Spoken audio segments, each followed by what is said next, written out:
जय जगन्नाथ। वर्ष वर्ष धरी ओडिशावासी को एवं ओडिशा बाहर रोहुथिबा ओडिशा को भल पाउथिबा व्यक्ति विशेषों को राज्य देश आउ विदेशर प्रति खबर को सठिक भाव में सामना को आनिबार कार्य करिछि ओटीवी। एहार ज्वलंत उदाहरण होछि ओटीवी रो एनुअल कन्वेंशन जार ना होछि foresight, changing times changing minds. स्वागत जनाऊँगी मु निशांत। आरंभ करिबा ओटीवी रो annual conclave foresight 2021 changing times changing minds. Presenting sponsors Jupiter Public School, co-powered by S&M Group, supported by MGM Minerals Limited, co-supported by IMFA, Hygiene Partners, Healthy Planet। मो अनुरोध करी OTV रो मैनेजिंग डायरेक्टर एवं cofounder Odisha television network Jaggi Mangat Panda को मंच उपर आसबे एवं आपण समस्त को विधिवत भाव में स्वागत जनइबे। नमस्कार। एठी उपस्थित अतिथि आम दर्शक माने गणमाध्यम रो प्रतिनिधि एवं अन्य विशिष्ट व्यक्ति मानकु मु फोरसाइट 2021 को स्वागत जनाऊँगी। सबु वर्ष परी एथरे भी अनेक विशेष टॉपिक उपरे देशर प्रमुख व्यक्ति माने तांको मत रखिबे, किंतु फोरसाइट 2021 बहुत अलगा, अन्य फोरसाइट्स रो अलगा आउ मु कहिबी स्पेशल, जेहेतु ए वर्ष सारा कोविड सह युद्ध करी मनुष्य जाति निजर दक्षता रो प्रमाण देइछि। आमे प्रमाण करिछु जे कोनसी एडवर्स सिचुएशन को आमे सामना करि पारिबु और जीति भी पारिबु। एठी बसथिबा एवं टीवी देखुथिबा समस्ते जने जने कोविड वॉरियर। तेणु आजिरो फोरसाइट मु सबु कोविड योद्धा मानकु डेडिकेट करुछि। Human potentialities versus vulnerabilities. To discuss this very issue, we have with us today as our chief guest the man who is at the helm of all health issues in the country, Dr. Harshvardhan Ji, Honorable Union Minister of Health and Family Welfare, is the man of the hour. As we speak, the world's largest vaccine drive is underway in India and is moving forward at a rapid pace with more than 1 crore doses administered already.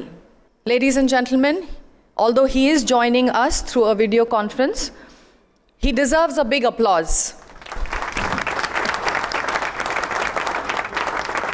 I'd like to take the opportunity of welcoming him to Foresight and thanking him for joining us. तेबे कोविड-19 human potentialities versus vulnerability. तेबे एही session को moderate करिवे news editor of OTV Shri Radha Madhav Mishra. अनुरोध करिवे तांको मंच ऊपर को आसीबा को and please take forward the discussion. नमस्कार। प्रारंभ करिबा प्रथम अधिवेशन। डॉक्टर हर्षवर्धन जी नमस्कार, आपका हार्दिक स्वागत है ओटीवी के इस एनुअल कॉन्क्लेव में। आपसे गुजारिश करूंगा कि आप अपना वक्तव्य रखें जो आपका संदर्भ है ह्यूमन पोटेंशियलिटीज वर्सेस वल्नरेबिलिटीज। मैं सबसे पहले तो उड़ीसा टीवी को बहुत बहुत बधाई देना चाहता हूं और श्रीमती जग्गी मंगत पांडा जी को भी बहुत बहुत बधाई देना चाहता हूं। मैं आपको सबको और आपके चैनल के माध्यम से उड़ीसा की जनता को हृदय से अभिनंदन करना चाहता हूं।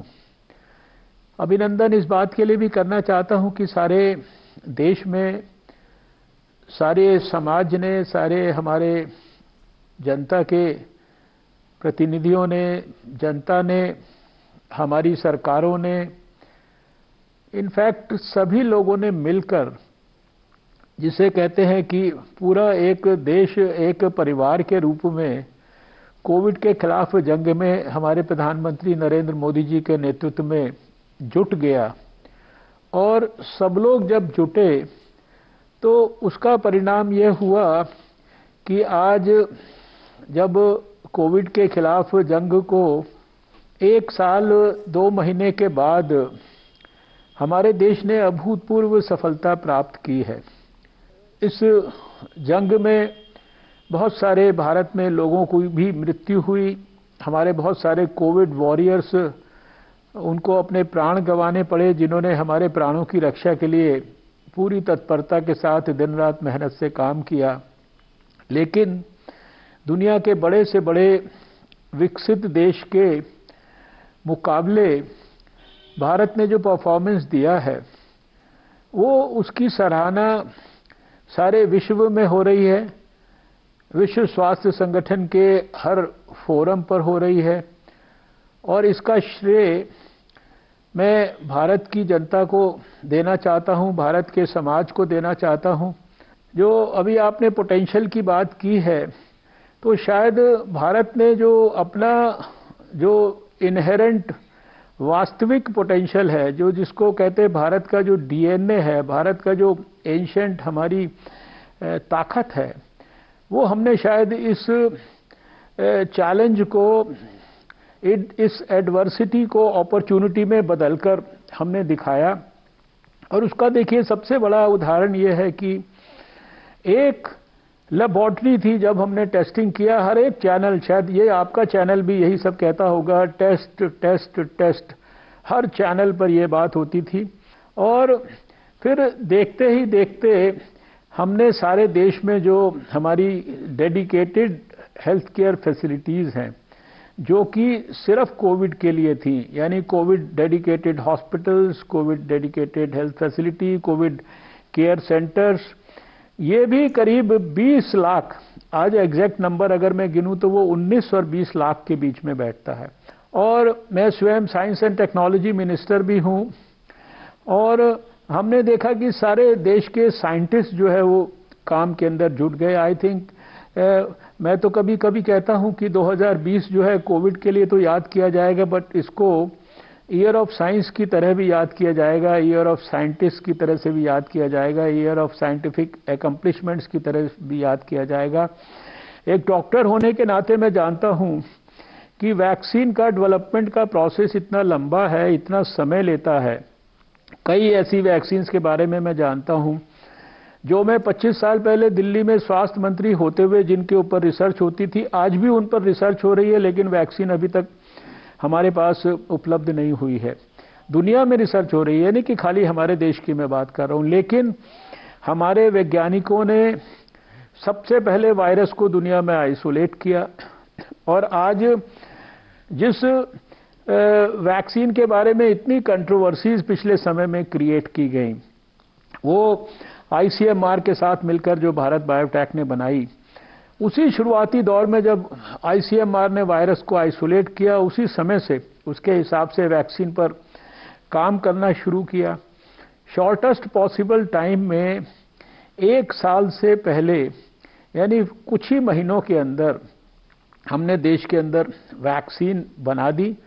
आज 2 वैक्सीन तो लोगों को उपलब्ध हो गई हैं, और सही मायने में अगर मैं टोटल वैक्सीन्स का जिक्र करूं तो कम से कम 6-7 वैक्सीन्स तो ऐसी हैं जो क्लिनिकल ट्रायल्स के विभिन्न फेजेस में हैं, उसमें से कुछ तो बहुत ही जल्दी कुछ महीनों में बाजार में आ जाएंगी। 3,23,064 सेशंस वैक्सीन को देने के लिए भारत में हो चुके हैं, और 1,66,00,000 से ज़्यादा जो है लोगों को वैक्सीन उपलब्ध हो चुकी है। यानी कि इतने शॉर्टेस्ट पॉसिबल टाइम में भारत जैसे बड़े देश में भारत के वैज्ञानिकों की सहायता से, और जिसको भारत को पहले भी एक प्रकार से ड्रग्स की दृष्टि से भी और वैक्सीन्स की दृष्टि से भी दुनिया की फार्मेसी कहा जाता था, भारत ने एक बार फिर प्रूव करके दिखाया कि भारत वास्तव में, जैसे पहले भी 50-60% दुनिया की वैक्सीन्स जो भारत की जो डेवलप्ड कंट्रीज़ को भारत के माध्यम से पहुंचती थी, आज मैं देख रहा था कि 21 देशों को तो ग्रांट्स के माध्यम से और 36 देशों को कॉन्ट्रैक्ट के माध्यम से, यानी 50 से ज़्यादा देशों को भारत जो है ये वैक्सीन्स उपलब्ध करा रहा है। जिस भी प्रकार की सारे देश को इतनी ज़्यादा, जिसे कहते हैं, आपने जो अभी शब्द यूज़ किया कि we were very much on record, हम लोग काफ़ी वल्नरेबल थे, क्योंकि लोग कहते थे कि भारत में 135 करोड़ से ज़्यादा लोग रहते हैं, गांवों में रहते हैं, आदिवासी क्षेत्रों में रहते हैं, स्लम्स में रहते हैं, सबर्ब्स में रहते हैं और अर्बन स्लम्स में रहते हैं, और कई जगह पे बहुत कंजेशन है। और भारत के अंदर इतना तेज़ी से फैलने वाला जो संक्रमण फैलाने वाला वायरस, इसको भारत कैसे कंट्रोल करेगा। लेकिन भारत ने अपनी जो आत्मनिर्भरता है, देश में दो ही इज्म एक प्रकार से चलने चाहिए, स्थापित होने चाहिए, पुनर्स्थापित होने चाहिए। वो है ह्यूमैनिज्म और नेशनलिज्म, राष्ट्रवाद और मानवतावाद। और मैं समझता हूँ कि यही हमारा इनहेरेंट संस्कार है, यही हमारा जीन है, यही हमारा डीएनए है। और सारे विश्व को हम परिवार मानते हैं। ये जो हमारी सोच है वसुधैव कुटुंबकम की, उसी के माध्यम से आप देख रहे हैं कि आज हमने एक ऐसा बैलेंस बनाकर कोशिश की है कि हम वैक्सीन बनाने के बाद खाली अपने देश के लोगों के बारे में नहीं, हम दुनिया के अंदर भी अपने परिवार में जो दूसरे भाई हैं, खासकर जो डेवलपिंग देश हैं और छोटे देश हैं, पड़ोसी देश हैं, मित्र देश हैं, उनके अंदर हम वैक्सीन मैत्री के माध्यम से उन लोगों की भी चिंता कर रहे हैं। चंद सवाल हैं आपसे डॉक्टर हर्षवर्धन जी, क्योंकि अभी वैक्सीनेशन का दौर चल रहा है। ये जो दो स्वदेशी वैक्सीन हैं, कोवैक्सीन और कोविशील्ड, हालांकि यहाँ उड़ीसा में भी काफ़ी उत्साह देखने को मिल रहे हैं कुछ दिनों में, लेकिन ये सवाल कई लोगों के मन में है कि ये दोनों वैक्सीन की एफिकेसी क्या है, ये कितना कारगर साबित हो सकते हैं कोरोना के खिलाफ लड़ाई में। वैक्सीन्स जो है वो पर्याप्त ट्रायल्स के बाद उसके डाटाज जो हैं वो जो ड्रग कंट्रोलर होते हैं उनके पास सबमिट होते हैं। वो फिर अपनी एक्सपर्ट कमेटीज़ को उनको देते हैं। एक्सपर्ट कमेटी में बड़े बड़े विद्वान होते हैं, वैज्ञानिक होते हैं। वो लोग उस डाटा का पूरा अध्ययन करते हैं और अध्ययन करने के बाद जो है, जो भारत सरकार के ड्रग कंट्रोलर हैं, वो जो है उसके लिए अप्रूवल्स देते हैं। दोनों वैक्सीन्स को सब प्रकार की हर तरह की साइंटिफिक स्क्रूटनी के बाद अप्रूवल दिया गया था। और जब इमरजेंसी सिचुएशन होती है तो उसी के लिए कहा जाता है कि ये इमरजेंसी अप्रूवल्स हैं इस्तेमाल करने के लिए। उनकी इम्यूनोजेनिसिटी और उनकी सेफ्टी, उसके डाटाज को पूरा स्टडी करने के बाद, और एक वैक्सीन के बारे में बहुत ज़्यादा बनाया गया, कंट्रोवर्सीज क्रिएट की गई, लोगों ने उसके ऊपर राजनीति भी बहुत की। स्वयं भारत के प्रधानमंत्री जी ने वो वैक्सीन ली, हमने खुद वो वैक्सीन ली, हमारे बहुत सारे मंत्रियों ने वो वैक्सीन ली। सब लोगों से ये अपील है कि बिना किसी भी प्रकार का संकोच रखे, बिना किसी प्रकार का मन में शक शुबा रखे हुए आप ये वैक्सीन्स को लगवाइए। अभी तो देश में 1,65,00,000 लोग वैक्सीन लगवा चुके हैं। और अगर मैं साइड इफ़ेक्ट्स की बात करूं जो मामूली होते हैं, कोई छोटा मोटा हल्का फुल्का बुखार हो गया, कोई वैक्सीनेशन की साइट पर कोई थोड़ा सा सूजन हो गई, जो आम वैक्सीन भी बच्चों को दी जाती है, उनको भी सब हम जानते हैं कि हो सकता है, उसकी भी परसेंटेज जो है वो 0.00432 इतनी जिसे कहते हैं कि ना के बराबर से भी ज़्यादा ना के बराबर वो परसेंटेज है। इसलिए वैक्सीन्स के बारे में कोई किसी तरह का शक शुबा ना रखें। दूसरा सवाल ये है कि काफ़ी सारे लोगों के मन में ये शंका है कि states just like Maharashtra, Punjab, Kerala में केसेस बढ़ रहे हैं, तो क्या आप इसे सेकेंड वेव मानते हैं और इसे लेकर क्या तैयारी है? व्यक्तिगत तौर पर मैं इसको सेकेंड वेव वगैरह नहीं मानता हूँ। आप जानते हैं कि महाराष्ट्र में तो केसेस शुरू से जो है बाकी देश के मुकाबले हमेशा थोड़ा सा ज़्यादा रहते थे। अभी जो 70-75% देश के केसेस एक दो स्टेट्स में ही हैं, और उन स्टेट्स में जितने भी हमारी तरफ से इंटरवेंशंस हो सकते हैं, हाई लेवल टीम्स भेजने से लेकर उनके साथ लगातार जो संपर्क हमारे हाईएस्ट लेवल के अधिकारियों का, हमारा सबका बराबर उनके साथ बना हुआ है।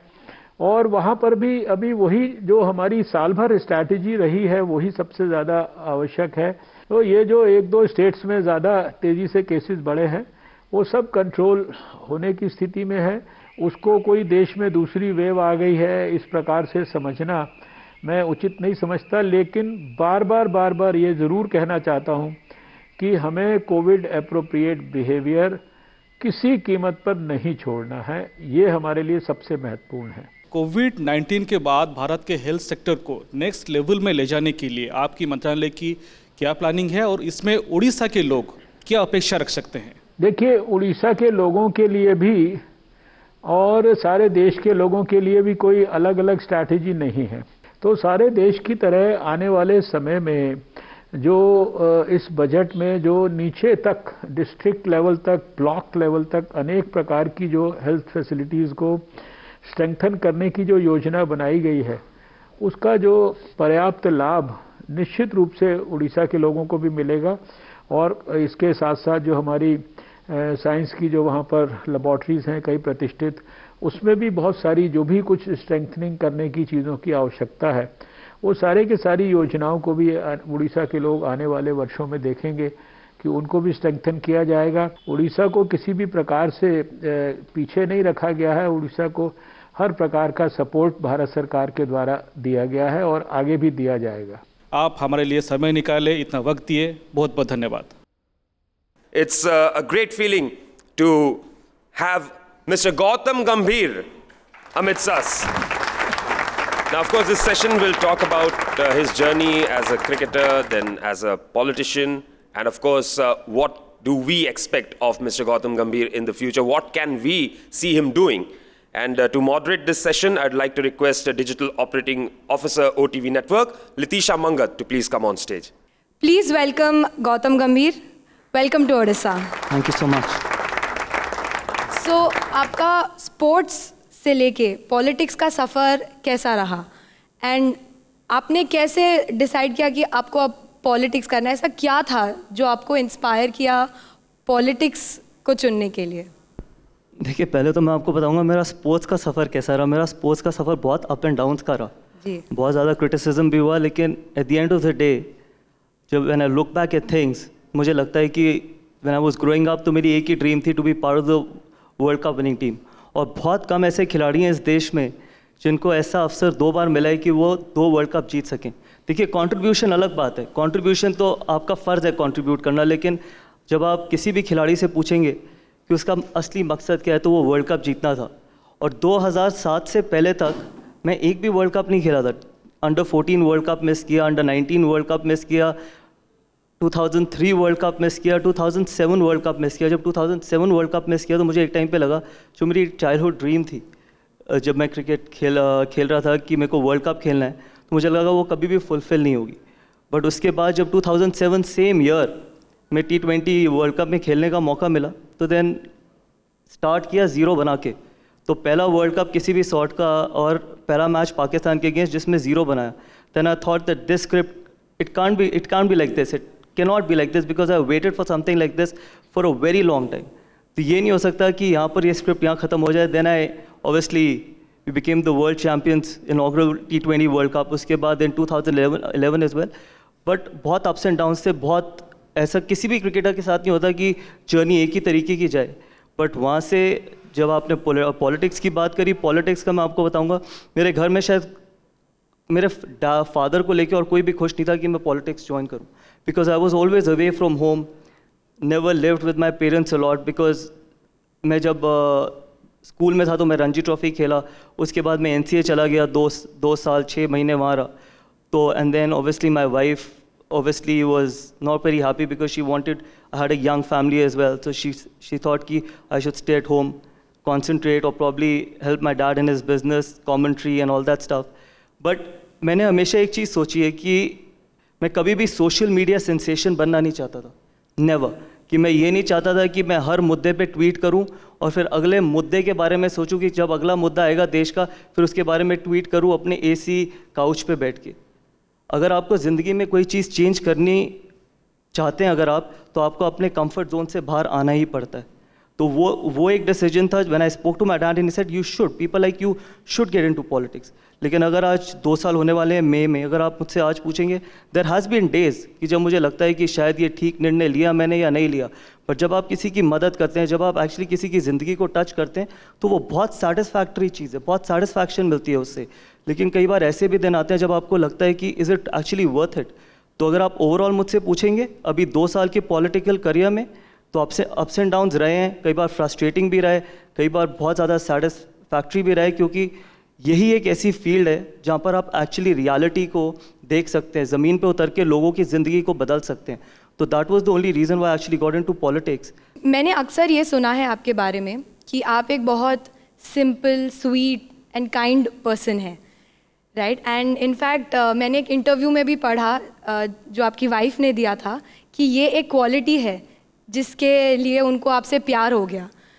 तो मैं पूछना चाहती हूँ, एक और आर्टिकल मैंने पढ़ा जहाँ पे मैंने देखा former chief selector Sandeep Patil, उन्होंने कहा था कि आपको इंडिया के टीम से ड्रॉप किया गया because of so called attitude problem. ये कौन से एटीट्यूड के बारे में बात कर रहे हैं एंड ये कैसे डील करते हैं आप इन सिचुएशन से? देखिए, जहाँ तक सिंप्लिसिटी की बात है, मेरे ना बहुत ज़्यादा डिज़ायर्स है नहीं, और यो कंप्लेंट मेरे घर में सबको है मुझसे. और जहाँ तक कि एटीट्यूड की बात है, देखिए जब कोई बंदा सच बोलता है उसके ज़्यादा दोस्त होते नहीं हैं. और मैंने ज़िंदगी में हमेशा एक चीज़, जब मैं बड़ा भी हो रहा था तो मैंने अपने आप से एक ही चीज़ प्रॉमिस किया था कि चाहे कुछ भी हो जाए, और उसका मेरे को खामियाजा भुगतना भी बहुत पड़ा है, चाहे वो क्रिकेट हो चाहे वो बाकी जगहों पे हो. सच बोलने की हिम्मत, जब आप किसी चीज़ को सच बोलने की हिम्मत रखते हैं तो फिर कई लोगों को वो एटीट्यूड लगता है. और अगर आप अपना डिसीजन, जब वो चेयरमैन थे, देखिए वो बहुत पुरानी बात है, जैसे मैंने आपको बोला कि आपको खामियाजा भुगतना पड़ा क्योंकि आप सच बोलने की आप में हिम्मत थी, तो मैं ड्रॉप भी हुआ जो मुझे ड्रॉप नहीं होना चाहिए था. लेकिन अगर आप अपने आप को डिफेंड करके दूसरे को आप ये बोलेंगे उनको एटीट्यूड प्रॉब्लम है, तो मैं यहाँ इतने सारे लोग बैठे हैं, किसी के भी एटीट्यूड के बारे में बात कर सकता हूँ. अगर एटीट्यूड प्रॉब्लम है तो उनको बाहर आके साफ करना चाहिए था कि किस तरीके की एटीट्यूड की प्रॉब्लम है. और देखिए, एलिगेशंस तो लोगों पे लगती रहती हैं. मैंने हमेशा अपनी ज़िंदगी बहुत ब्लैक एंड वाइट तरीके से जी है, और हमेशा जीऊँगा भी ब्लैक एंड वाइट तरीके से. जो सच है वो बोलूँगा, जो गलत है उसके अगेंस्ट खड़ा होऊंगा. जब आपने टेस्ट सेंचुरी खेला था नेपियर्स में, न्यूजीलैंड में 2009 में, वो आपका सेंचुरी बहुत यादगार रहा है. उस टाइम पे आपको कैसे लगा? देखिए, वो सेंचुरी मेरे से ना बहुत बार ये क्वेश्चन पूछा जाता है कि मेरे जो क्रिकेटिंग करियर की सबसे मेमोरेबल मोमेंट क्या, और मैं बहुत आसानी से कह सकता हूँ कि 2007-2011 वर्ल्ड कप का फाइनल. लेकिन मैं ना बहुत इम्पेशेंट बॉय हूँ, मतलब मेरे में पेशेंस नहीं है. और 2.5 दिन खेलना, क्योंकि वो मैंने कभी अपने आप से भी एक्सपेक्ट नहीं किया था कि मैं 2.5 दिन कभी बल्लेबाजी कर सकता हूँ, और वो भी न्यूजीलैंड में जाके, क्योंकि वो मेरा पहला न्यूजीलैंड का दौरा था. तो जब हमारे को फॉलो ऑन मिला और हमारे को 2.5 दिन खेलने थे टेस्ट मैच सेव करने के लिए, तो उसके बाद मुझे ये रियलाइज़ हुआ कि ये एक ह्यूमन माइंड क्या क्या चीज़ें अचीव कर सकता है, वो आप जब तक बीच में उतर के अपने आप को चैलेंज नहीं करेंगे तब तक आपको पता नहीं चलेगा. इससे मुझे ये भी एक सिग्निफिकेंट मोमेंट याद आता है कि आपने एक स्ट्रगलिंग टीम को, उनकी तो तकदीर बदल दी आपने. KKR, आपने उनको 2 जीत की तरफ आप उनको ले गए, 2 टाइटल विन्स 2012 एंड 2014 में.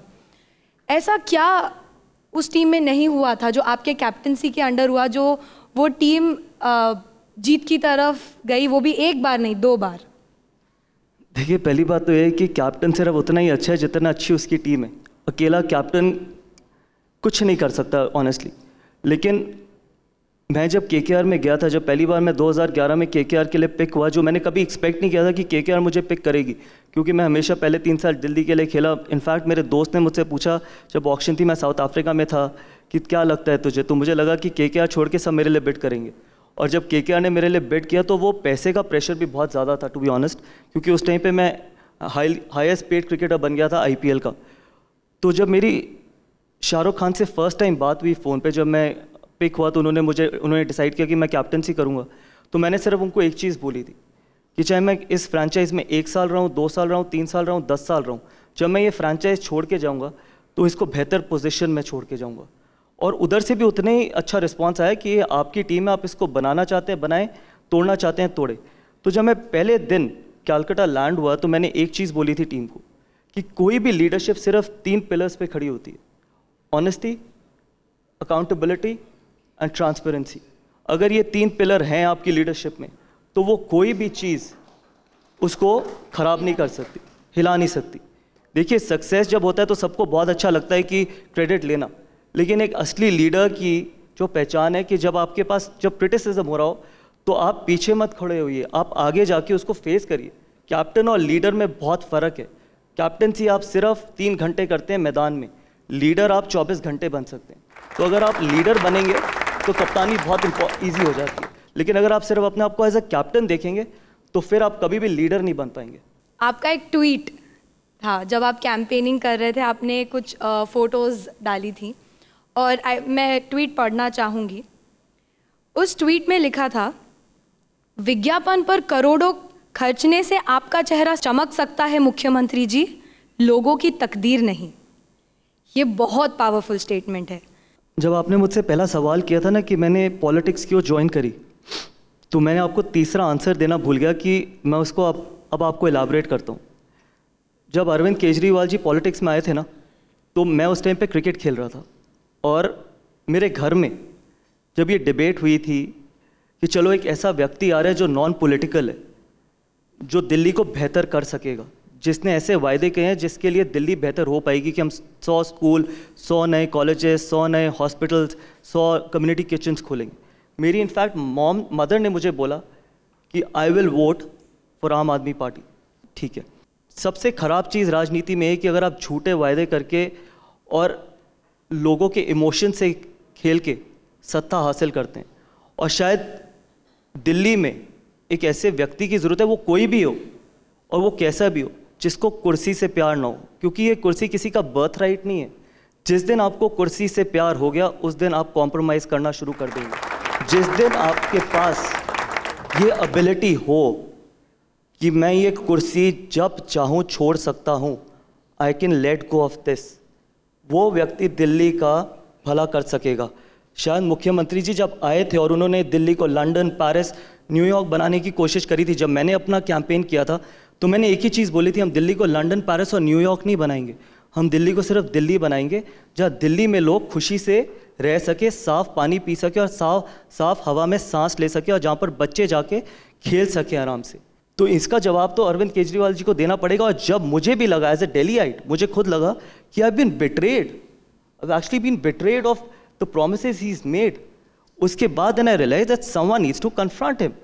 एंड आज ठीक है, आज आप इलेक्शन जीत गए, आपने मुफ्त बिजली, मुफ्त पानी के ऊपर आप इलेक्शन लड़े। मैं बिल्कुल मुफ्त देने के खिलाफ नहीं हूँ, लेकिन मुफ्त उसी को मिलना चाहिए जो अफोर्ड नहीं कर सकता, क्योंकि ये किसी की जेब से तो पैसा जा रहा है। और जन रसोई भी आपने अभी रिसेंटली अपनी दूसरी जन रसोई आपने स्टार्ट की है, जिसका प्राइस है 1 रुपये पर प्लेट। कैसे जन रसोई आप खुद स्टार्ट कर रहे हैं और आपको क्या क्या मुश्किलें आ रही हैं ये सब करने में? कम्युनिटी किचन खोलने का मकसद ये है कि आप फ्री बिजली और फ्री पानी तो आप दे सकते हैं, लेकिन जब तक पेट में खाना नहीं होगा उस बिजली और पानी का व्यक्ति कुछ भी नहीं कर सकेगा।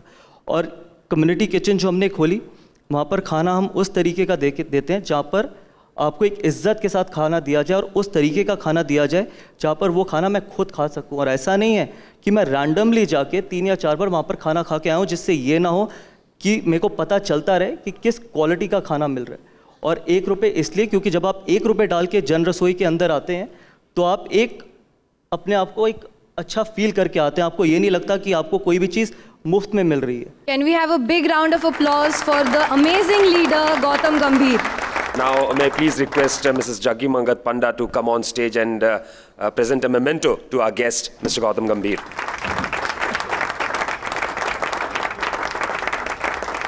वर्तमान आरंभ करिवा आमे हमर लोकल सेशन रो टॉपिक होची कोविड परिचालना, प्रशासनिक दक्षता ना राजनैतिक चतुरता। एही अधिवेशन को मॉडरेट करिवे ओटीवी रो senior news anchor Bhabani Mahapatra.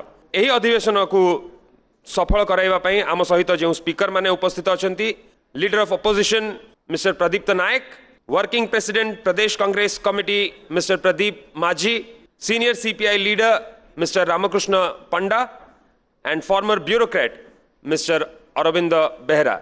over to Bhavani Mahapatra.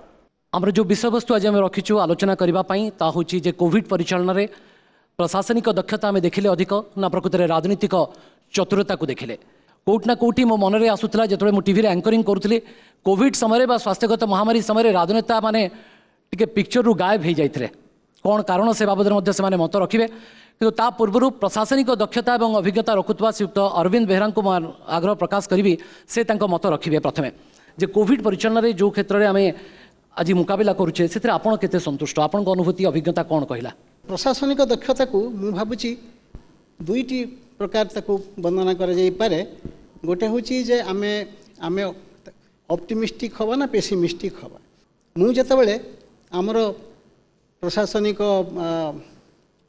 पदवी रे वर्तमान जो माने सब काम करूछंती सेमानक सहित कथावार्ता हला बेले मते लागु नथिला जे दक्षतार कोठी अभाव अछि बोली तेणु तांको दृष्टिकोणरू प्रशासनिक दक्षता थिला चरम सोपान रे तेणु प्रशासनिक दक्षता जहाँ होना कहीं प्रथम कथा होची जे आमर जो जो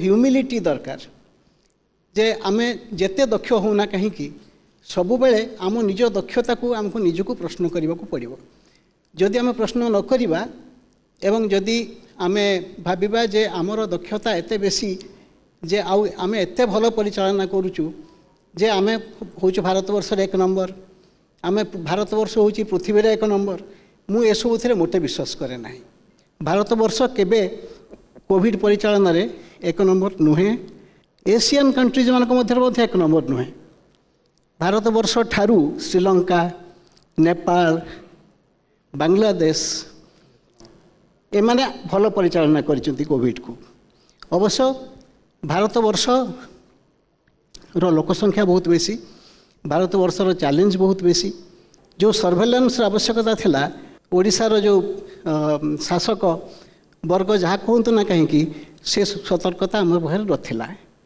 प्रथम कथा होची मु जानिची गोटे होची स्टैटिस्टिक्स आउ गोटे होची आमर निजर अभिज्ञता एवं एनेक्डोटल एक्सपीरियंस एनेक्डोटल एविडेंस मु निजे सुनिची मो अनेक बंधु मान ठारू जो माने बाहर आसुथिले विमान जोगे विमान बंदर रे आमर स्क्रीनिंग सिस्टम नथिला जने बाहर ओडिसा रु जने बाहर आसीथिले एवं तांकर स्क्रीनिंग करा गलानी ठीक भाव सी बारंबार पचारिले जे मु बाहर आसुची भारत बाहर आसुची एवं मोर कौन टेस्ट करवा दरकार कि मु कोठी कहा पाखक जीवी सेतबेले एयरपोर्ट रे मध्य से व्यवस्था नथिला ये अज्ञता थिला ना प्रकृत रे काजुअल अप्रोच थिला काजु मते लागु जी प्रथम काजुअल अप्रोच थिला मु आलोचना को आपको बढ़ेबी ता पूर्व टिके प्रदीप्त नायक पाखु मु जीवा को चाहूची सुत नायक आपन को आलोचना को स्वागत करूची कोविड परिचालन क्षेत्र रे को दिगटी आपन को संतुष्ट करिछि लॉकडाउन मैनेजमेंट रे जेवले आबरे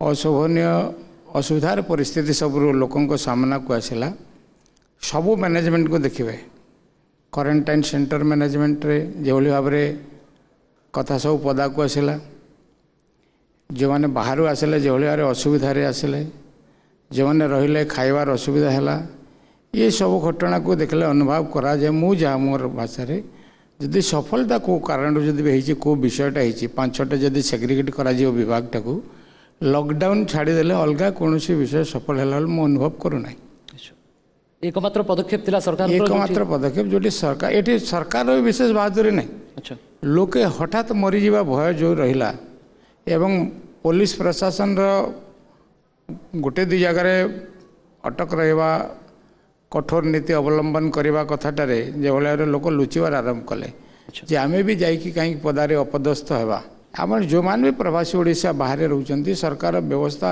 हवार था व्यवस्था कर इमिडिएट जे को राज्य आम लोक अच्छा इमिडिएट से कथाटा को से पदक्षेप नहीं से ऑफिसर पठेबार थिला से राज्य सरकार संगे आलोचना करके रहीबार खाइबार व्यवस्था करिबार थिला जदि अलग राज्य जाई आमे कर्म संस्थान करूचु आमे ए राज्य रे कहीं लोक प्रलोभित है प्रभावित है कि कहीं आसबे नहीं गोटे सरकार दायित्व जी मु मो परिवार लोक ठीक ढंग से प्रतिपोषण करी सरकार अर्थ कौन जो मैंने कोविड रे संक्रमित होती जदि आप से परिवार लोक देखिए जो मान विषय हो कौन सी डॉक्टर जाकि बीपी मापु नथिले कलाहांडी रेफर करा ब्रह्मपुर को घन घन फोन करा कौन सी लोक पेसेंट छुईवाक जाऊ नथिले पर डॉक्टर पचार किमी अच्छा से कहले आप तो मत देखी ना छुई ना कौन भाई पचार ये अशोभनीय उत्तर मध्य पेसेंट पारु डॉक्टर पाक जाइए। ओके प्रदीप माझी मुझे आपन पाक जावाक चाहूँगी आप तो एकदम स्पष्टवादी एकदम सीधा सड़क कहे बोली मोर विश्वास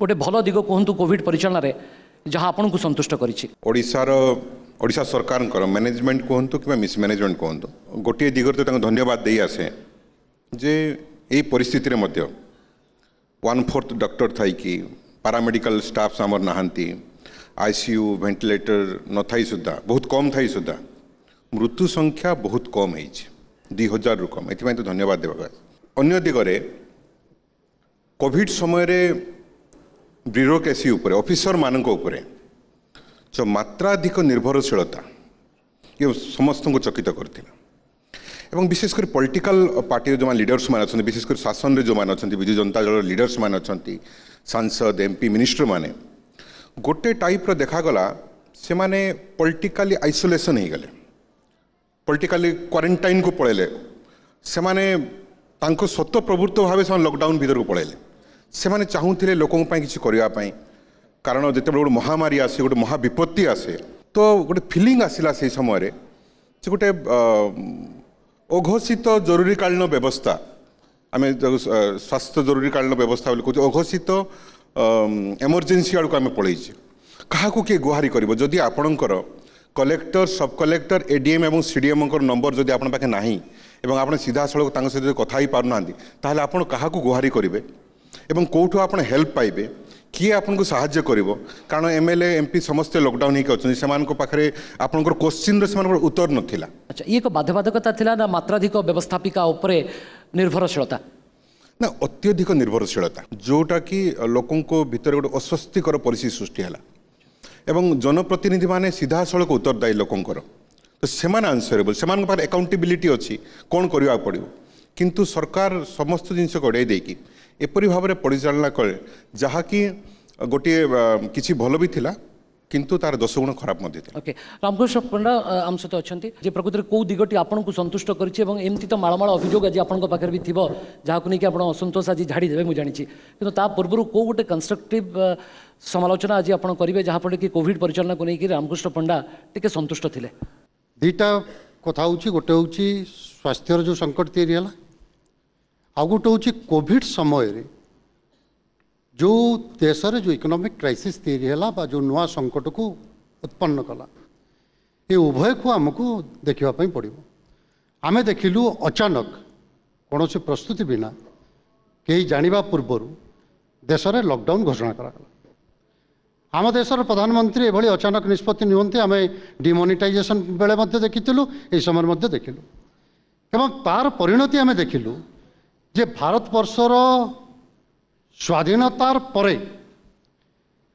एभली राजरास्तार चलिकी जाउथिबा अजस्र लोक लक्ष लक्ष लोक केबे आमे देखि नथि किंतु मु भाबुची मते भारत वर्षर विभाजन परे ये प्रथम थर पई राजरास्तार भारत वर्षर साधारण मनुष्य को देखिलु आमे देखिलु ये देशर हजार हजार गरीब लोक साधारण मनुष्य जो माने सरकार निष्पत्ति अनुଯାयी जेतेबेले जहाँ सरकार कहिले ठीक कि भूल विचार न करिकी सरकार सहित छिड़ा हेले प्रशासन सहित छिड़ा हेले तांको सहयोग करने आसिले से माने ही कोविड सफलता पाई सबुठु बेसी सहायता करिसंती राजनेता एवं प्रशासनिक अधिकारी मानक अपेक्षा किंतु मैं सेकेंड आस्पेक्ट जाऊँगी जे कोविड आसी सारा पर आमे केवल हॉस्पिटल कौन कलु केमिति परिचालना कलु से कथा नुह ओडिशा तो आमे देखिलु जेमिति राजनैतिक नेतृत्व ए राज्य रे नाही जो माने लोकों पाखरे जवाबदेही हवा कथा एकाउंटेबल हवा कथा से माने सते जेमिति कोउटो अपसरी गले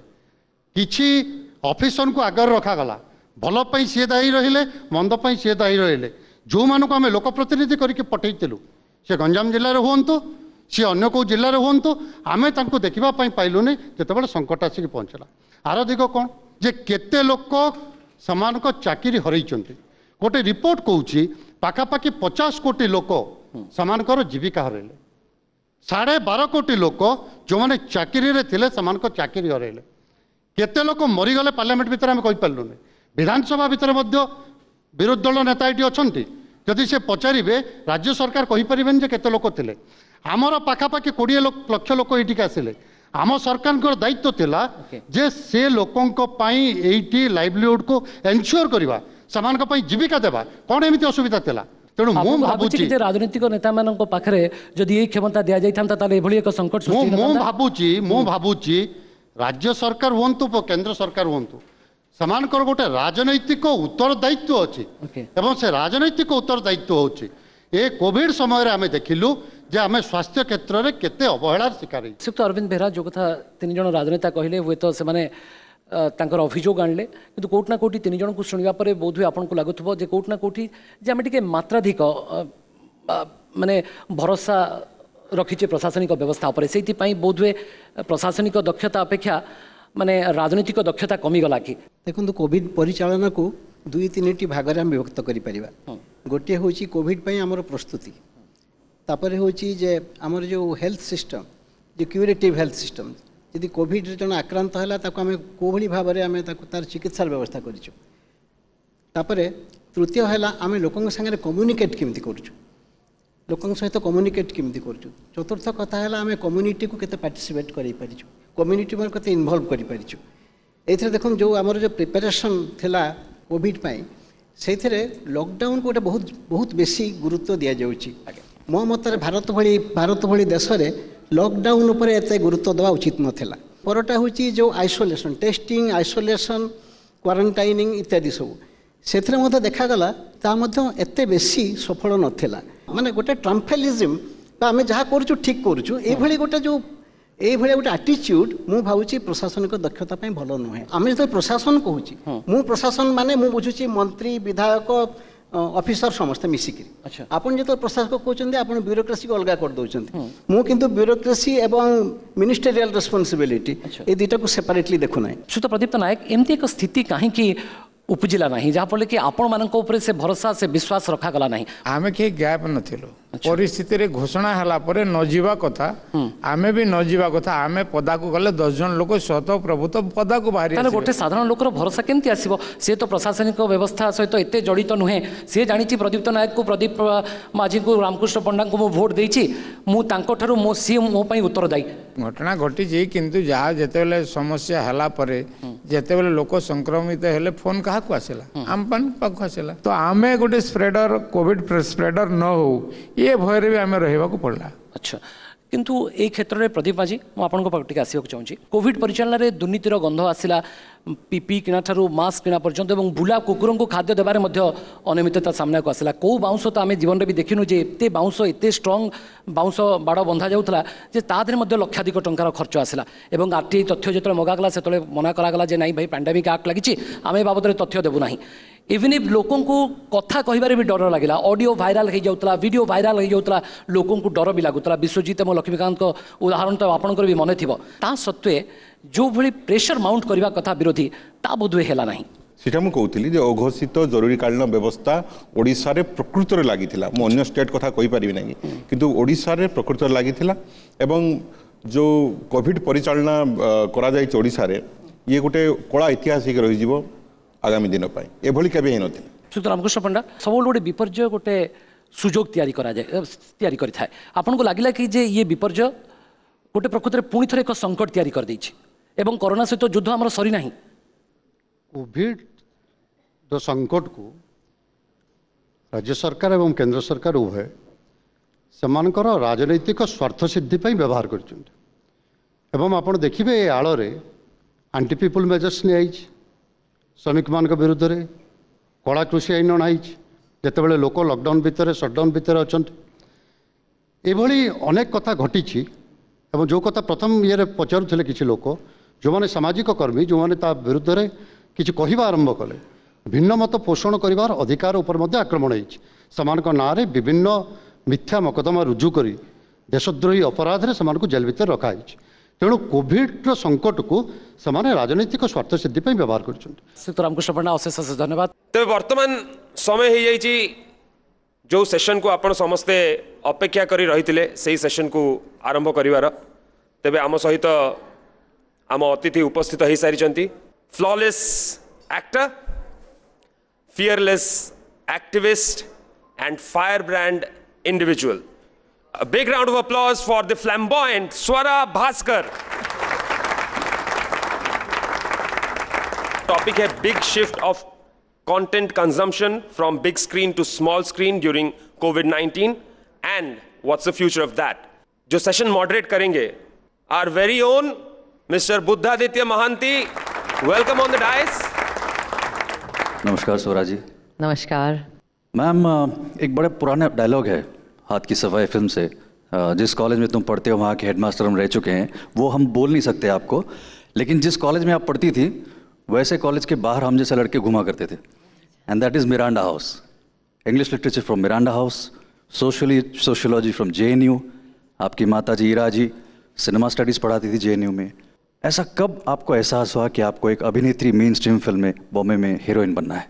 आई थिंक कि मुझे बॉलीवुड और हिंदी फिल्म इंडस्ट्री में जाने का सपना ठीक उसी तरीके से आया जैसे मुझे लगता है इस देश के 90% सिनेमा देखने वाले दर्शकों को आता है। वो था चित्रहार और सुपरहिट मुकाबला देखकर। तो मेरे जीवन में जो मनोरंजन का स्रोत था वो सिर्फ था चित्रहार और सुपरहिट मुकाबला। आई थिंक उस टाइम बाबा सहगल होस्ट करते थे। जी। एंड मेरे को लगा यार ये तो बहुत ही अच्छा है, इन्हें तो होमवर्क ही नहीं करना पड़ता, इन्हें तो मैथ्स ही नहीं पढ़ना पड़ता, ये तो पेड़ों के नीचे नाच वाच रहे हैं। सो आई वाज लाइक मुझे चित्रहार में होना है। सो that's really the first thing I thought which I think every child of that generation must think. And उसके बाद ऑब्वियसली मैं पढ़ रही थी और मैं भूल गई अपना ये बचपन का सपना। But I am trained formally as a dancer, as a classical dance, Bharatanatyam सीखा है मैंने गुरु लीला सैमसन जी से। और JNU में मैंने थिएटर करना शुरू किया, एक्ट 1 में ट्रेन किया इनके शर्मा सर के साथ। और JNU में इप्टा जो जननाट्य मंच है, भारतीय जननाट्य मंच का एक यूनिट था, स्टूडेंट्स यूनिट। तो उसमें हम थे और उसमें ऑफ कोर्स बड़े हम सब छोटे छोटे क्रांतिकारी थे। तो हम ऐसे काफ़ी प्रगतिशील नाटक करते थे। So that was my entry into the world of theatre and acting. और वहाँ से मुझे लगने लगा कि मैं बॉलीवुड जाना चाहती हूँ। और एक्टिंग का जो पैशन है वो प्रेम की तरह था। तो मैंने सोचा कि वो ऐसा होता है ना कि अगर आप किसी से प्यार करते हैं और आप उन्हें कभी बताएं ना, तो जिंदगी भर आप ये सोचते रहोगे कि यार अगर बता देती तो क्या होता, अगर तो ये अगर बहुत गंदी चीज है लाइफ में। बेटर है कि बता दो, रिजेक्ट हो जाओ। इसमें कोशिश करके फेल होना बेटर है बनिस्बत इसके कि आजीवन इस सोच के साथ रहना कि यार अगर मैं जाती तो कैसा होता। तो मुझे अपने लाइफ में अगर नहीं चाहिए था, इसलिए मैं बॉम्बे चली गई। जो आपका फिल्मोग्राफी है, जो फिलोसॉफिकली बोला जा सकता है कि चलना ही आपका काम है, इसलिए शायद आपकी पहली फिल्म थी माधोलाल की वॉकिंग। लेकिन जिस फिल्म से आपको यश मिला, रियल लाइमलाइट, वो हम सबकी चाहते फिल्म है तनु विद्स मनु 2011। और शायद लोगों को पता नहीं होगा, पिछले हफ्ते Tanu weds Manu celebrated 10 years of its release.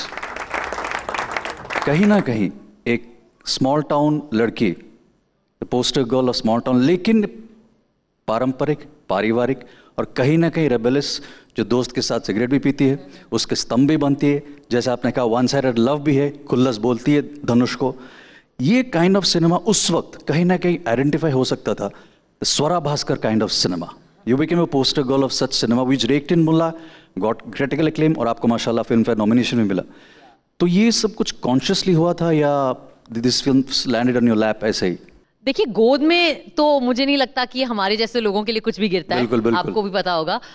मैं बॉम्बे जब पहुंची थी, मैं किसी को नहीं जानती थी। मेरी मदर के एक फ्रेंड थे, स्क्रीन राइटर अंजुम रजवली सर, जिनके ऑफिस में मैं रही थी 1 महीने के लिए, क्योंकि हमको घर नहीं मिला था, क्योंकि 2 सिंगल लड़कियों को, जिसमें से एक स्ट्रगलिंग एक्टर है, उसे बॉम्बे में ऐसे आसानी से कोई लैंडलॉर्ड घर नहीं देता, उन्हें बहुत शक होता है। It was a very different kind of struggle for me, because not only कि काम का स्ट्रगल था, एक अकेले पहली बार मैं रह रही थी लाइफ में, मैंने ऑडिशन वाला रूट अपनाया और मैं कभी स्ट्रगल बॉम्बे में एक you lived in Bombay so you know it's ऐसे बहुत शेमफुल चीज देखी जाती है ना, एक स्ट्रगलर के ऊपर हमेशा एक टैग होता है, ऑलमोस्ट बदबू होती है लाइक फेलियर की। स्ट्रगलर है, हाँ स्ट्रगलर है, ऐसे स्ट्रगलर है। और मैं मजाक नहीं कर रही, इट्स सो स्ट्रेंज, मेरे जितने फिल्म बड़े बड़े हिट बने वो सारे फिल्मों के रोल मुझे इसलिए मिले क्योंकि और किसी एक्ट्रेस ने रिजेक्ट किया था वो। Tanu weds Manu, some actors did not do, and I did the audition 3 times before I got cast. Ranjana, the actress that they had cast, dropped out 1 week before the shoot, and then Anand sir called me and he was like, "यार तुम यहाँ जाओ," and I was like, "Thank you," but I was like, "I'll do it." Suraj Barjatya sir ने प्रेम रतन धन पायो में मुझे actually बोला कि मुझे बॉलीवुड में कोई एक्ट्रेस नहीं मिल रही जो सुपरस्टार सलमान खान की बहन का रोल करेगी। मैंने कहा मैं कर लूंगी। एंड नील बटे सन्नाटा के लिए कोई भी एक्ट्रेस जो एक young at that time under 30 was like 15 साल की बेटी की माँ का रोल कौन करेगा, एंड वो भी बड़ा नॉन ग्लैमरस था जहाँ पे आप एक हाउस होल्ड हेल्प का रोल कर रहे हैं। तो मुझे लोगों ने कहा था वो करियर सुसाइड है, but I was like, I read the script and I was like I have to do this. Anarkali of Ara, which is another very special film of mine, उसमें ये ऐसी बदतमीज सी एक थोड़ी क्या बोलेंगे बच्चलन डांसर का रोल अगेन कोई नहीं करना चाहता था क्योंकि लग रहा था कि ये भोजपुरी फिल्म लगेगी, रीजनल फिल्म लगेगी, people were very scared. So वो भी कई सारे रिजेक्शन के बाद वो मेरे पास आई। I became the home of a lot of roles that were rejected by others, but I always feel कि देयर इज ऑफ कोर्स आपकी अपनी निर्णय होती है लेकिन एक डेस्टिनी भी होती है। बिल्कुल बिल्कुल। मुझे हमेशा लगता है कि जिन फिल्मों में आपको होना है वो आपको ढूंढ लेते हैं, and it's not a very big body of work, I will admit. 10-12 साल में आई थिंक 13 फिल्में होंगी, जो कि बॉलीवुड के हिसाब से काफ़ी कम है। फिल्म्स जो हैं वो हमेशा के लिए हैं, दे लास्ट फॉर एवर। तो 50 साल बाद हो सकता है कि कोई स्टूडेंट फिल्म आर्काइव्स में जाके मेरी कोई फिल्म निकाल रहा हो, and I don't want to be embarrassed when I am dead, like I don't want to be embarrassed in my grave. So I want my body of work to be such कि मैं 50 साल बाद भी मैं अपने कब्र से बोलूं कि नहीं ये अच्छी फिल्म थी, I am glad I did it. So that's really my way, I want to leave a legacy that I am proud of. Wonderful words. उसके बाद आता है 2016, अगर मैं गलत नहीं हूं, you one of the first who stepped into the OTT platform way back in 2016। वो टाइटल भी आपके ऊपर लागू होता है। क्या बात है, बिल्कुल रिसर्च आपका ऐसा, आई थिंक इनको भी एक बहुत अच्छे इन्वेस्टिगेटिव जर्नलिस्ट यहाँ बैठे हैं हमारे बीच में। Thank you. और वो नाम भी आपकी जिंदगी के फलसफे के साथ जाता है, it's not a small thing. बिल्कुल सही कह रहे हैं कि जब 2016 में मैंने OTT पे काम करना शुरू किया, उस टाइम बॉम्बे में ये बड़ा एक वो होता था ना कि ये फिल्म एक्टर है, वो टीवी एक्टर है, ये OTT का एक्टर है, ऐसे बहुत हमारे एक जहन में भेदभाव होता है। बट मुझे जब वो रोल ऑफर हुआ और मैंने जब स्क्रिप्ट पढ़ी, बहुत अच्छी स्क्रिप्ट थी, और मुझे नसीर साहब की बात याद आई। Naseer sir was one of the first people जिनसे मैं मिली थी जब मैं बॉलीवुड गई थी, एंड उन्होंने मुझे बोला था कि एक एडवाइस उन्होंने दी थी, उन्होंने कहा था कि काम करते रहो, नॉन स्टॉप काम करो, कुछ भी करो लेकिन काम करते रहो। एंड उन्होंने मुझे बोला था कि कोई काम छोटा बड़ा नहीं होता है जी। एक्टर के लिए हर रोल होता है। तो आप अपने जो बाहर के पूर्वाग्रह है, बायसेस है, उसको आप अपने आर्ट में मत ले आओ।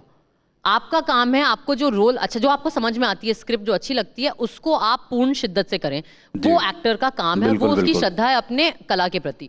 कुछ चीज का छोटा होना कोई बुरी बात नहीं है, क्योंकि पेड़ भी जब पहले निकलता है तो छोटे से ही बड़ा होता है। क्या बात है। So I just took it like that, and honestly speaking मुझे नहीं पता था कि OTT का इस कदर एक्सप्लोजन होगा दुनिया में, हमारे देश में एक पेंडेमिक आ जाएगा, सब घर पे बैठे रहेंगे, कुछ काम नहीं होगा किसी के पास, सब अपने फोन में लगे रहेंगे। I did not have an idea, but again and I always say this कि कुछ हाथ है सर पे। I am very touchwood grateful, blessed to the almighty powers, universe, जिसमें भी हम विश्वास करते हैं, कि हमेशा मतलब इवन जो निर्णय मैंने अनजाने में लिया वो भी सही पड़ जाता है। Coming to the main topic, दुर्भाग्य वर्ष पैंडेमिनिया 2020, जो हमारा टॉपिक है मेन, उससे कहीं ना कहीं एक पैराडाइम शिफ्ट हुआ फ्रॉम द व्यूअरशिप। जैसे आपने कहा, लोग घर पे बैठ के बड़े पर्दे से लोगों ने डिजिटल मीडिया को डिस्कवर किया। May be that was the right time at the right place, like Netflix, Amazon, Voot, Alt Balaji,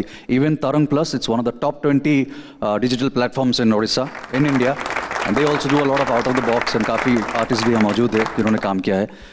तो ये जो पैराडाइम शिफ्ट हुआ है, Mirzapur and Paatal Lok, even regional series, international series, आपकी film, I think you again one of the few actors, उसके बाद आपने Hello Mini की, Bhaag Beanie Bhaag, then Flesh, X Factor, and माशाल्लाह हर लड़के का सपना होता है आप जैसे इंग्लिश लेक्चरर मिले शानू रसभरी में। वो रोल तो मतलब पास्ट प्रेजेंट फ्यूचर भी सवर जाए हम जैसे स्टूडेंट्स की।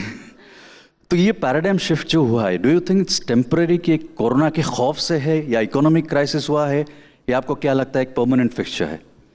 नहीं, मुझे लगता है कि बहुत सारे वो कहते हैं ना, एक संगम है बहुत सारे फैक्टर्स का। तो ऑफ कोर्स 2020 से पहले भी जो OTT स्पेस था वो इट वाज सर्टेनली इंक्रीजिंग, वो राइज पे ही था। और जिस किस्म के प्लेयर्स आ गए हैं उनके वो ऐसे प्लेयर्स हैं जो बड़ा इन्वेस्टमेंट है, जो कि जो कि इन्वेस्ट कर सकते हैं 10-10 साल तक, जब तक उनका रेवेन्यू मॉडल थोड़ा पॉलिश नहीं हो जाता।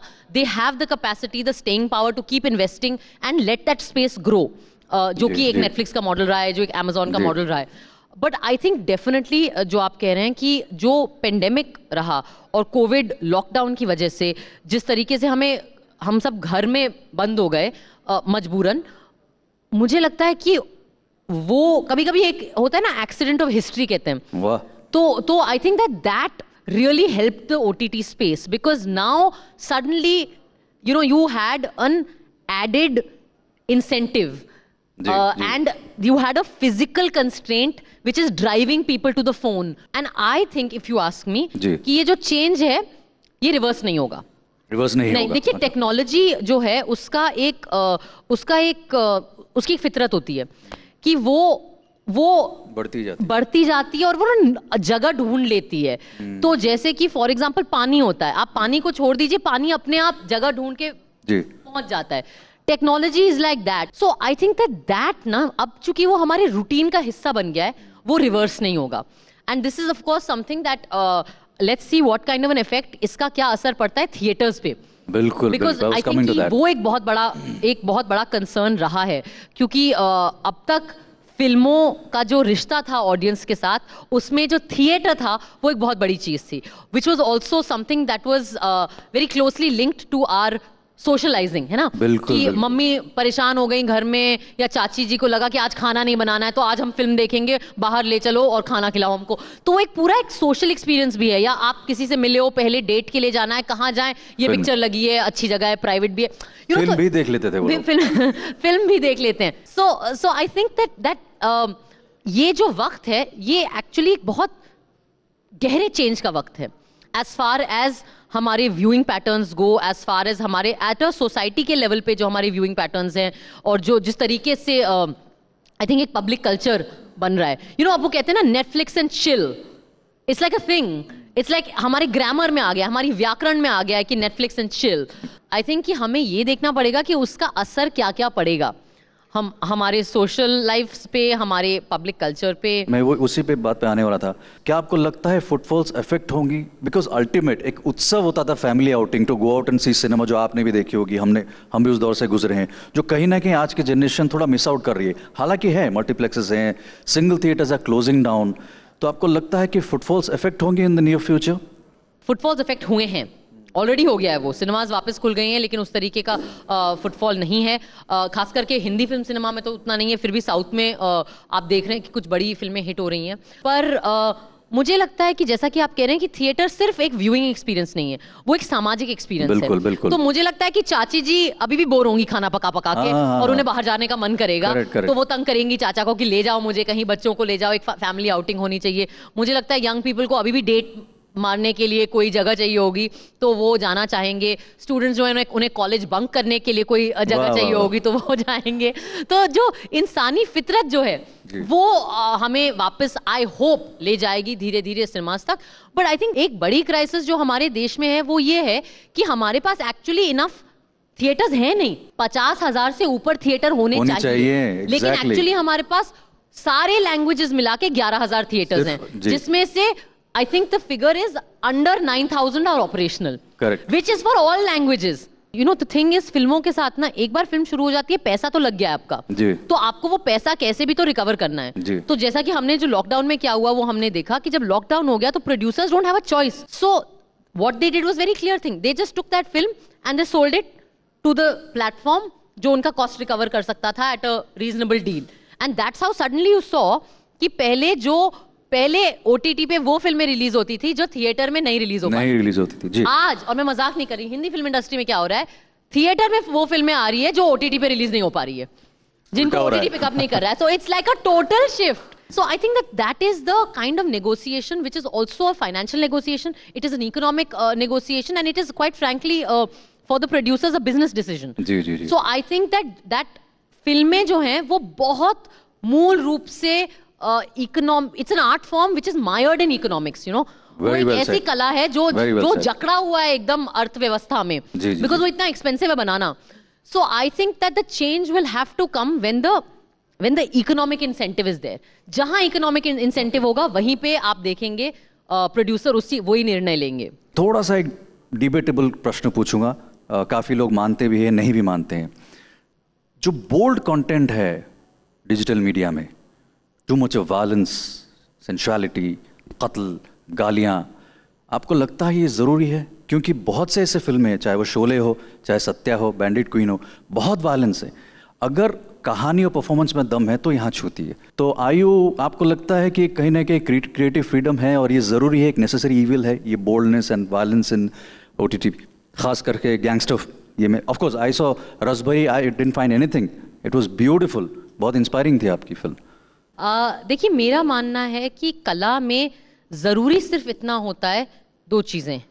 एक कि आप सच्चाई से अपनी अभिव्यक्त कला के माध्यम से अपने जो विचार है, अपनी जो कहानी है, उसको आप एक्सप्रेस कर सकें. अभिव्यक्ति का एक सच्ची अभिव्यक्ति का आपके पास अवसर हो.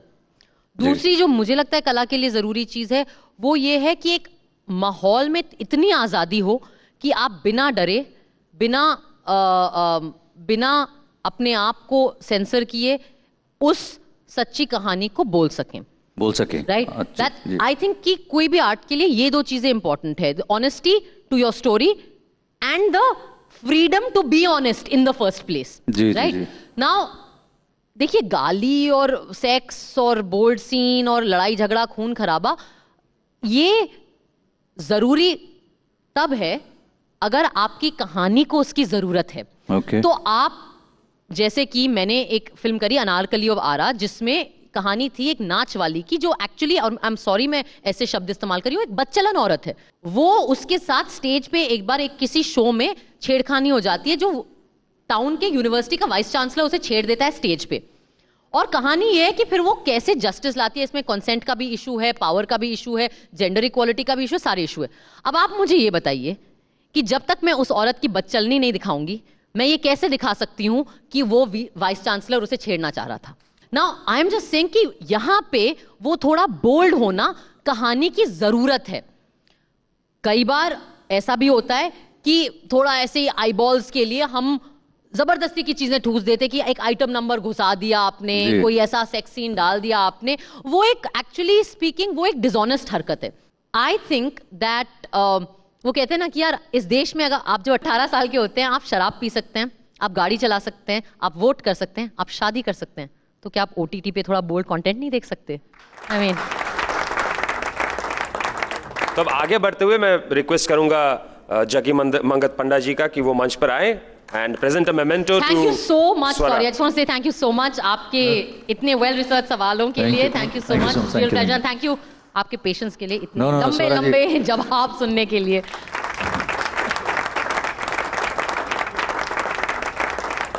आपण माने देखुथिले OTV foresight 2021 changing times changing minds, presenting sponsor Jupiter public school, co powered by S&M group, supported by MGM minerals limited, co supported by IMFA, hygiene partner healthy planet. आम सहित उपस्थित होइथिबारु बहुत बहुत धन्यवाद. पुणी थरे देखा हबो आउ एक नुआ मंचरे. Till then, it's good bye from Nishant. Do take good care.